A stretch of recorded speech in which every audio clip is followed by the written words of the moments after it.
Bonjour, nous poursuivons l'histoire de France avec le roi Louis XVI. Il est né en 1754 à Versailles et Louis XV est son grand-père. Ses parents sont Louis-Ferdinand de France et Marie-Joseph de Saxe.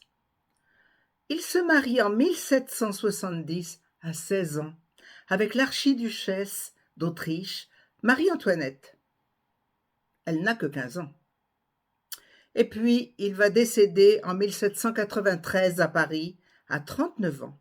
Son règne aura duré 19 ans. Alors, comment ça se passe? Son grand-père, Louis XV, décède en 1774.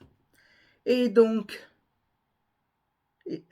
Louis devient roi en ce moment-là. Il n'a que 20 ans. Mais il ne réussit pas à réformer l'État, ni à créer des impôts plus justes. Plusieurs guerres aussi vident les caisses de l'État. Dans les villes et les campagnes, artisans et paysans vivent dans la misère à cause de mauvaises récoltes.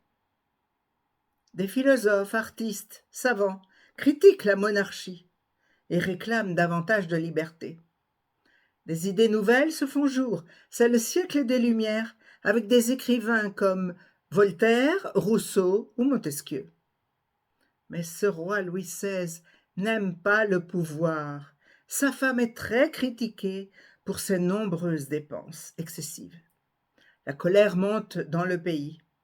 Alors, le 14 juillet 1789, à Paris, un groupe d'hommes décide de s'emparer de la prison de la Bastille. Le roi et sa famille prennent la fuite, mais ils seront arrêtés puis emprisonnés.